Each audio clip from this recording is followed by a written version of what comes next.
Siamo al Castello di Pedres, qui a Olbia, a pochi passi dall'aeroporto, in direzione verso Loiri, così sapete un po' come arrivare qua. E siamo, alle mie spalle, vedete, il Castello di Pedres, che è uno dei più bei castelli che sono in Sardegna. Castelli medievali, insieme ad altri, il Malaspina, Acquafredda, il Chiaramonti. Oggi siamo qui per parlare proprio di questo castello qua, un po' del periodo medievale, con il tecnico archeologo Marcello Cabriolo. Buonasera. Benvenuto a te. Buonasera. Ti ringrazio per essere qui con noi.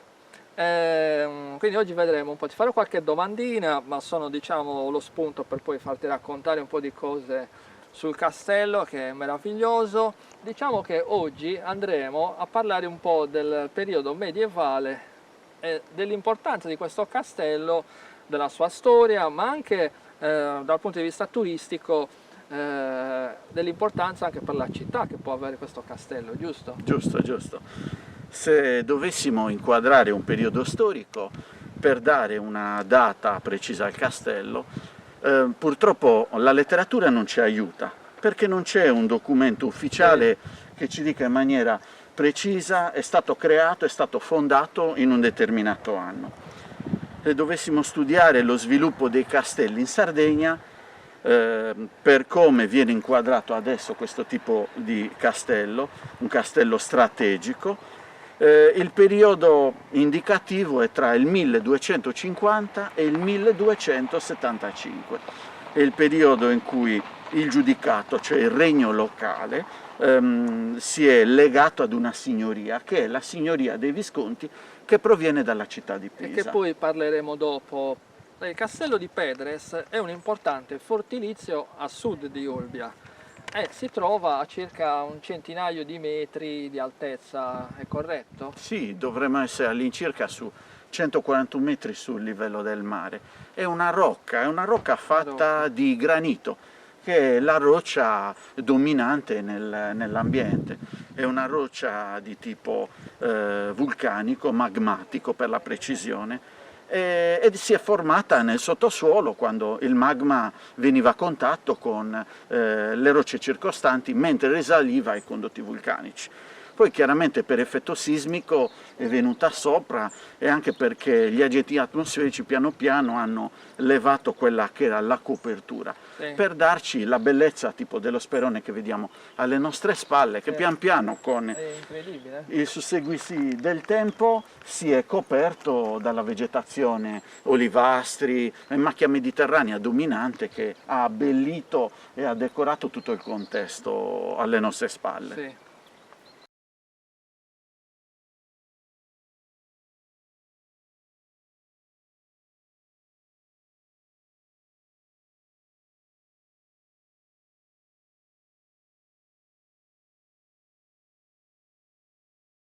Marcello, qua siamo nella fase di salita verso il castello, ma qui verso la metà, durante gli scalini, mi hai fatto notare che c'è questa costruzione qua, che sembrerebbe un po' come una mura di cinta, come una muraglia.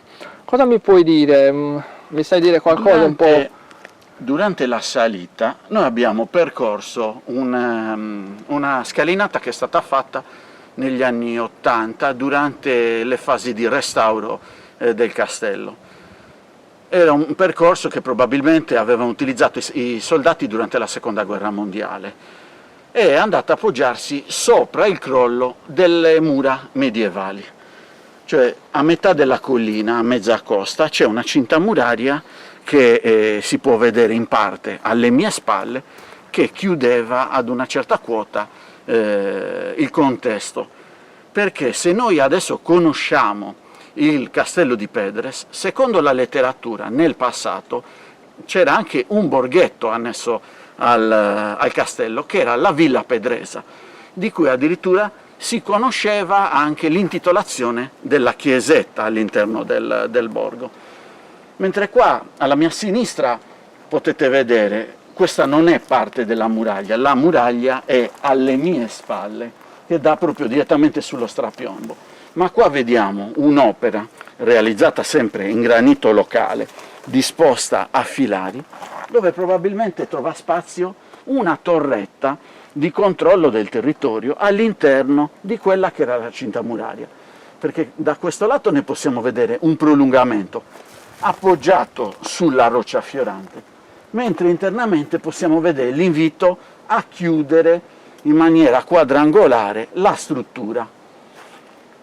Come la struttura è legata, potete vedere, sia a cemento attuale, probabilmente è stata anche oggetto di restauro, con della sorta di calcestruzzo medievale, che era l'impasto tipico realizzato nel Medioevo. I conci, come potete vedere, le pietre hanno tutte quante quella dimensione standard e sono impilate proprio ordinatamente con filari. Qui io sto guardando un particolare, adesso lo inquadriamo. Qua c'è una fila di mattoni di laterizio, esattamente. Questa a che periodo sono? Cioè è un periodo che Anche viene dopo questi... il castello o proprio no, di quel è contemporaneo al È contemporaneo? È contemporaneo. Probabilmente questi sono sistemati qua per evitare che con la pioggia il granito, che ha delle componenti di carbonato di calcio, si disintegri e la muratura si trovi in pericolo, costretta a slittare. Il laterizio probabilmente fungeva da isolante per la roccia sottostante e anche isolante per l'ambiente interno, e quindi la struttura, diciamo, era concepita per durare per sempre, evitare che magari scivolasse sulla roccia o ci fossero infiltrazioni di acqua piovana all'interno dell'ambiente. L'ingresso al castello non era dove noi saliamo attraverso le scale, che sono molto recenti, ma c'è un altro ingresso, quello originale, che adesso è alle spalle di Marcello. Lo sperone di granito dove stiamo sopra ha una parte più, diciamo, ripida, che è quella che abbiamo risalito noi, mentre ha una parte un po' più agevole che è verso est. Il sentiero probabilmente per salire, che i cavalieri del Medioevo o i soldati del Medioevo utilizzavano, dovrebbe partire dalla rocca in direzione circa sud-est, per poi piano piano avvitarsi in senso antiorario sino ad arrivare a questo punto. Noi adesso, se dovessimo ragionare, siamo sul crollo che proviene dalla parte alta e il crollo delle strutture che stavano addossate alla cinta muraria. All'incirca dove abbiamo noi i piedi, in questo punto ci dovrebbe essere il percorso che soldati e personaggi del Medioevo attraversavano in linea retta, arrivando dall'ingresso che è alle nostre spalle, dove alla nostra destra si può vedere ancora la muratura che sta in piedi e uno stipite dell'ingresso che permetteva di raggiungere questa prima piazzola, non la sommità, perché la sommità probabilmente aveva un altro percorso un po' più isolato rispetto all'ambiente circostante. Ricordiamo sempre che abbiamo a che fare con un castello e secondo la letteratura c'era un borgo attorno al castello, quindi se parliamo di un castello strategico è un'ipotesi che si è formata perché attualmente non abbiamo ancora la traccia archeologica della Villa Pedresa, ma probabilmente a seguito di indagini del territorio e del suolo verrà fuori anche la parte abitativa rispetto alla parte strategica di controllo del territorio. Adesso qui possiamo già entrare un po' nei dettagli. Allora Marcello, qua abbiamo diversi periodi, cioè abbiamo sia il periodo più recente e poi il periodo quello del castello. Allora, secondo le mie ricerche, allora, il castello dovrebbe avere delle origini intorno al 1296-1300. Ci siamo più o meno come date? Orientativamente, forse stiamo anticipando. In realtà non possiamo essere quasi sicuri, 50 giusto? anni, sì. Perché non ci sono documenti. Uno, bravissimo, uno, non c'è un documento ufficiale che attesti la posa della prima pietra. Esatto. Se dovessimo ragionare sull'incastellamento in Sardegna e la creazione di castelli strategici, penseremo in un periodo in cui il giudicato sta perdendo potere e sta prendendo potere invece la signoria dei Visconti. che si sostituisce ai giudici. E quindi per le datazioni ufficiali, secondo gli storici, dovremmo essere tra il 1250 e il 1275. Ma, l'abbiamo già espresso altre volte, la letteratura parla di una villa pedresa e di una chiesa qui ai piedi della collina, e quindi sarebbe probabilmente da rivedere al rialzo, cioè tornando indietro nel tempo. Tecnicamente se è nato prima l'uovo o la gallina, se è nato il castello in quel determinato periodo per controllare il territorio, perché dall'ambiente circostante vediamo che c'è una via di passaggio. Esatto.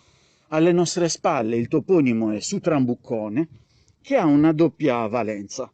Se io ragionassi come un pisano del Medioevo, il Trambuccone è un'arma di assedio, e Pisa nel 1200 era famosissima per un potenziale d'assedio incredibile, una capacità di condurre la guerra in una maniera incredibile.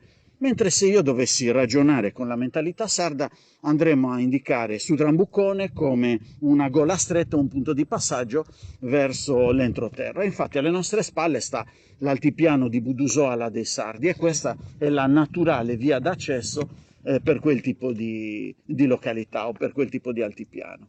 Quindi, tornando alla domanda che mi hai posto in origine, abbiamo alle nostre spalle la grande struttura turrita, che è stata oggetto di restauro una trentina d'anni fa. Alle nostre spalle c'è una struttura rettangolare il cui tetto piano piano è imploso, cioè è crollato dentro, e ne possiamo vedere parte delle murature con i laterizi alle nostre spalle, mentre alla nostra sinistra invece c'è probabilmente un edificio che è stato realizzato negli anni 40, durante la seconda guerra mondiale, e ristrutturato anche questo ultimamente. Quindi abbiamo varie fasi.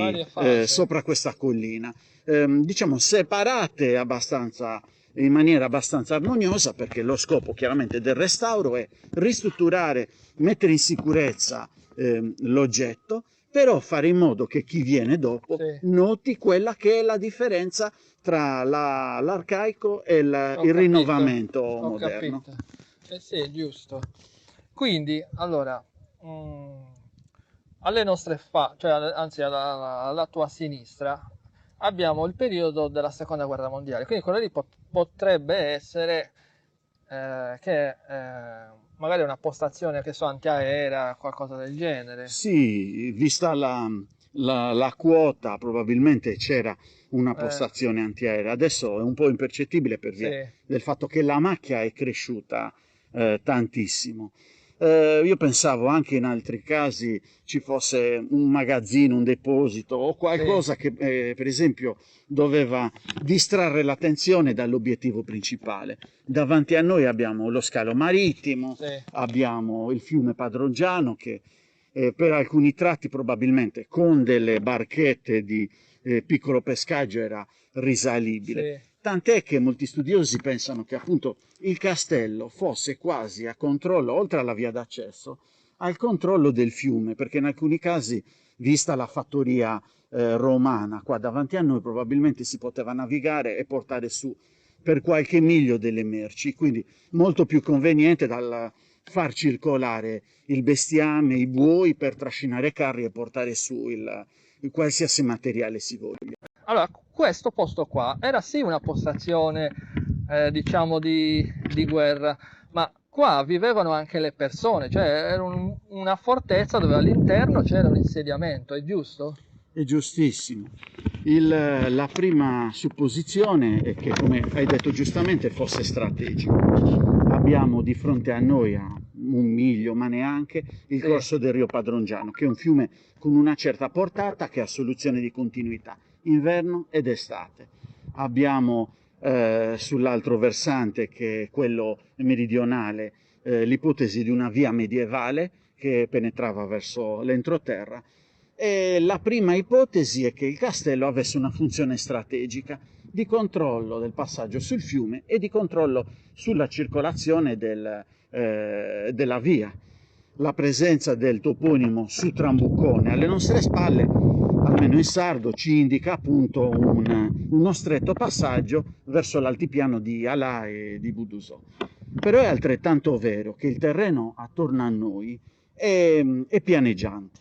La presenza di acqua in maniera notevole da paludi e la presenza del fiume in maniera consistente. Di fronte a noi, a pochissimi chilometri, c'è una fattoria di epoca romana che ha funzionato tra il 200 a.C. per circa 100 anni, 150 anni, perché poi è stata distrutta a seguito di un attacco. Letteralmente le viene appiccato il fuoco e viene distrutta. Ma essendoci lì la fattoria, si presume che questo intorno era agevole per l'allevamento, agevole per la coltivazione. Tant'è che numerose sono le memorie, sia anche in epoca romana, che tutta questa piana forniva una quantità di grano, diciamo, importante per la Roma imperiale, la Roma repubblicana e la Roma imperiale. Quindi nulla ci vieta di pensare che attorno ci fosse un borgo, come testimonia la letteratura che sono documenti compilati durante il dominio aragonese, che fanno dei censimenti di quelli che sono i villaggi presenti nel territorio, villaggi che non esistono più. E uno di quelli che è rimasto nella memoria, appunto, la Villa Pedresa, e probabilmente si sviluppa nella parte meno impervia della collina, che è tutto il versante orientale, in direzione appunto della fattoria romana e di quella che è la strada medievale. Quindi ho ragione di credere che oltre ai soldati che controllavano la sicurezza del territorio e presidiavano il fortilizio alle nostre spalle, ci fossero, come era consuetudine anche nella penisola italiana nell'epoca del Medioevo, tutta una serie di personaggi con dei compiti specifici. Chi si occupava di metallurgia per intervenire in opere che magari interessavano i soldati, ferrare i cavalli, ferrare le ruote dei carri per evitare che si consumassero, rifare le armi, le spade, tutto quello che poteva servire. C'erano sicuramente anche degli operatori specializzati nella gestione di un mulino, quindi per la produzione di farina, per la produzione di tutta una serie di elementi che poteva servire sia per la vita quotidiana che invece per la vita militare dei soldati veri e propri, perché essendo dei militari avevano necessità di determinati beni, ma erano delle persone normali che dovevano mangiare e sopravvivere come tutti quanti. Allora, qua stiamo parlando di una dominazione pisano-aragonese. C'entrava anche la famiglia dei Visconti, giusto? Sì, giusto. Allora, però è da scindere in due parti. Una è la situazione creata dalla famiglia pisana, dalla famiglia dei Visconti, mentre la situazione aragonese è successiva al 1325, quando Pietro IV d'Aragona viene investito dal Papa del titolo di Rex Sardinia e quindi crea la sua armata, la sua flotta, e quindi si sposta dalla penisola iberica e cerca di conquistare più terra possibile sull'isola di Sardegna. Dicevamo, uno è il contesto e i rapporti con la Repubblica Marinara di Pisa. La famiglia Lacon muore il sovrano, il giudice, avendo un'unica figlia femmina, che è Elena.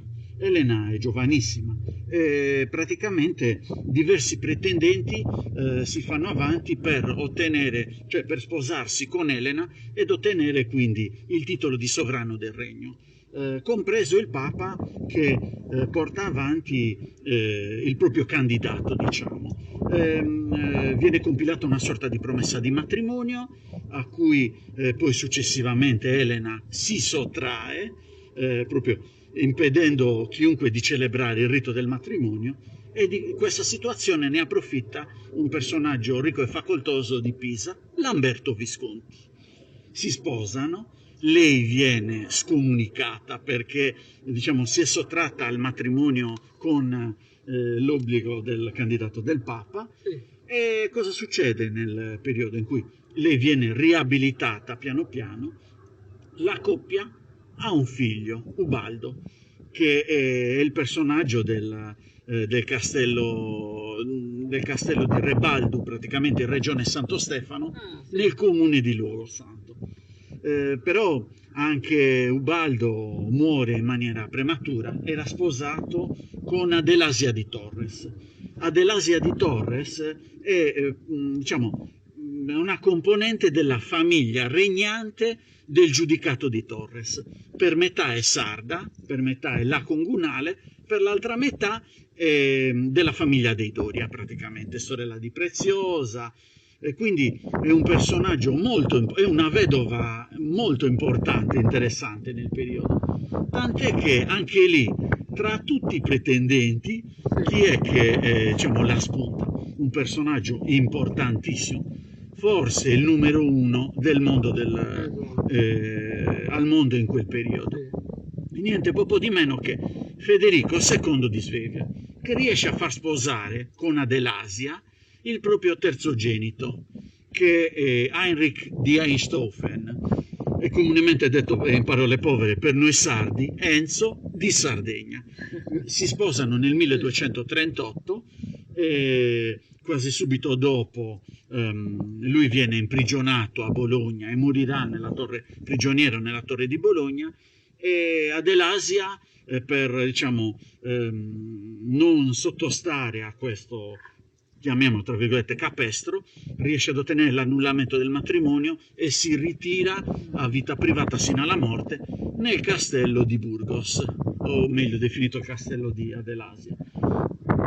Piano piano il castello alle nostre spalle passa in eredità alla famiglia Visconti, Nino, poi successivamente Giovanna Visconti, sino a quando crolla completamente il giudicato sotto le pressioni militari e gli scontri con l'esercito aragonese. Secondo la letteratura passa direttamente nelle mani degli aragonesi, viene abbandonato e in alcune fasi attorno al 1400 viene ristrutturato in parte, ma poi praticamente viene completamente abbandonato. Se ne conoscono i nomi dei castellani, ma si tratta di situazioni che non durano più di 20-30 anni e poi viene completamente abbandonato, perché attorno al 1409 la corona d'Aragona completa la conquista totale della Sardegna, quindi ad uno cadono tutti quanti i giudicati. L'ultima opposizione viene fatta dalla famiglia dei Doria e dalla famiglia degli Arborea. Gli Arborea in parte legati alla corte spagnola, cresciuti in parte marchesi, mentre la famiglia dei Doria, instaurata nel giudicato di Torres, completamente estranea, sino piano piano alla cessione di borghi come Monteleone, Castelsardo, Casteldoria vicino a Santa Maria Coghinas praticamente. E a grandi linee questo è il passaggio tra le famiglie sino alla caduta in rovina di questa meraviglia. Allora, adesso qua siamo in un'altra parte del castello. Adesso qui alle mie spalle qui c'è il castello. Qua potete vedere un arco d'ingresso, qui un altro arco che vi fa capire un po' come era stata fatta la struttura. Ma qui noi siamo sopra una cosa particolare che adesso Marcello ci spiega. Dove siamo qua? Siamo tecnicamente sopra una cisterna. È una cisterna per la raccolta di acqua piovana, perché se diamo un'occhiata bene alle pareti vediamo che ad un certo punto è intonacata, Sì, esatto. è bella rifinita e soprattutto non ha degli angoli netti. Perché gli angoli non sono netti? Sono sempre arrotondati, perché già dall'epoca romana si era capito che un angolo netto può creare del deposito e dell'accumulo di muffe e quindi l'avvelenamento dell'acqua. Quindi c'è la necessità di lasciare delle forme arrotondate in modo da poter anche fare manutenzione e pulizia. Sì. L'alimentazione di questa cisterna come avveniva? Probabilmente avveniva attraverso due canalette create con dei laterizi che scorrono all'interno di queste due murature, che vanno sino alla parte bassa, raccoglievano probabilmente l'acqua piovana dei tetti, sì, e la proiettavano in questo ambiente sotto di noi, tenendo presente che anche questo ambiente era non solamente come quello che stiamo vedendo ora, chiuso con delle volte a crociera e Sì, delle costole fatte da laterizi come quelli di fronte a noi o questi alle nostre spalle, ma anche la cisterna ai nostri piedi, come si può vedere, aveva più o meno la stessa rifinitura. sì, Noi adesso siamo, supponiamo, in un piano di calpestio dove abbiamo alla nostra sinistra tutta una parte completamente ristrutturata e moderna, mentre alla nostra destra tutta la parte antica. antica. E già si eleva pertanto, si vede che la volta è ad arco con delle finestre e si intuiscono più ambienti. Quello che mi dà da pensare è che probabilmente non c'era solo questo piano di calpestio, ma viste i buchi nelle murature, Sì. delle assi di legno per creare un piano di Dei pavimento piani. fatto di legno.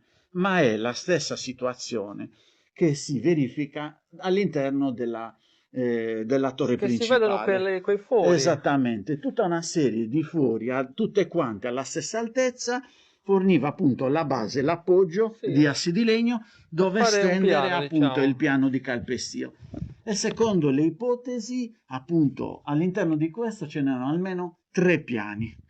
Quindi si poteva probabilmente salire alla torre principale da un ingresso. Secondo alcuni studiosi, era la posizione dove noi eravamo prima, c'era una sorta di scala che andava ad incardinarsi nelle 2 grandi coppelle per terra e poi veniva ritratta. Ma ho ragione di credere, anche vedendo la muratura davanti a noi che è molto Sì, più è alta, alta. che i passaggi tra le strutture, come lo si può vedere anche da questo lato, Sì, fossero con dei passaggi poggiati su travi di legno a quote superiori. Ma questo non è un unicum, ce ne sono in numerosissimi castelli, sia qua in Sardegna, ma anche in ambienti ecclesiastici. Senza andare tanto lontano, San Pietro a Bosa, dietro la parte posteriore, l'abside della chiesa, c'è ad una quota elevata, stanno sui 3 metri, il passaggio per entrare in un edificio vicino alla chiesa attiguo, ma il passaggio doveva venire solamente tramite un ponticello di legno, oppure poteva avvenire anche così al castello di Laconi, dentro il boschetto. Dei passaggi sopraelevati per passare da questo ambiente all'altro e raggiungere quote superiori. D'altronde noi, come dicevo prima, abbiamo una parete completamente ristrutturata. Sì. Ho ragione di credere che questo ambiente continuasse più avanti perché vediamo lì la muratura che va più avanti. Quindi non ci poteva essere qualcosa volante, ci doveva essere sicuramente una sorta di colonne o pilastri fatti in legno fatti magari. in legno o fatti anche in muratura che reggessero un ambiente un po' più largo rispetto, che andava sicuramente a finire lì a metà del castello, oppure la cinta muraria come vediamo di Sì. fronte a noi, non completamente chiusa così. Quindi, allora, per entrare di là nella torre, secondo Nella te torre come si entrava? secondo me, uno, c'è l'ingresso principale che è il più ampio e senza ombra di dubbio, ma probabilmente c'erano degli C'era un accessi anche passaggio anche laterali, di qua. perché si è potuto vedere che su questo muro di cinta che continuava e chiudeva lì c'era una sorta di camminamento, una ronda sopra la muraglia che probabilmente non si interrompeva qua, ma doveva continuare dall'altra parte. Incredibile. Qui rimane un buco, e parte di questa muratura è stata restaurata. Sì. Non è originale tutto questo fianco, ma è Ok. oggetto dei restauri, ma probabilmente si giungeva ad una certa quota anche lì, non c'era un unico accesso. Vi invito naturalmente a venire qua a Olbia, soprattutto qui ci sono diversi posti archeologici, non c'è solo, qui in zona abbiamo la tomba dei giganti, un nuraghe e poi questo fantastico castello. L'ultima curiosità, ti volevo chiedere se questo era un castello giudicale e se qui sono stati i giudici. Questa è una curiosità che qualcuno si pone. Cosa mi rispondi? Secondo gli studi è la letteratura, perché la letteratura è importante. È molto importante perché, per esempio, negli atti giuridici, nelle compravendite, nelle cessioni, nei documenti, rimangono delle tracce scritte che ci tolgono ogni dubbio. Attualmente in Sardegna i castelli giudicali sono solamente 3 e dovrebbero essere il castello del Monte Acuto, vicinissimo a Berchidda, Sì. il castello del Logudoro, che noi lo conosciamo come castello di Burgos, e il castello di Montiverru, che sta tra San Leonardo di Sette Fuentes e Cuglieri. Quelli, secondo le carte, dovrebbero essere i castelli giudicali, cioè che hanno ospitato dei giudici al loro interno. Qualcuno potrebbe avanzare anche l'ipotesi, il castello di Ardara. Sì. Quello che rimane ad Ardara è il palazzo signorile dei Doria, perché il castello vero e proprio adesso sta sotto le strutture comunali. Quindi, anche come abbiamo preannunciato prima, questo castello non era giudicale, perché per quanto riguarda l'incastellamento, la creazione del fortilizio, probabilmente siamo già dopo la fase dei giudici, la fase dei signori, dei visconti.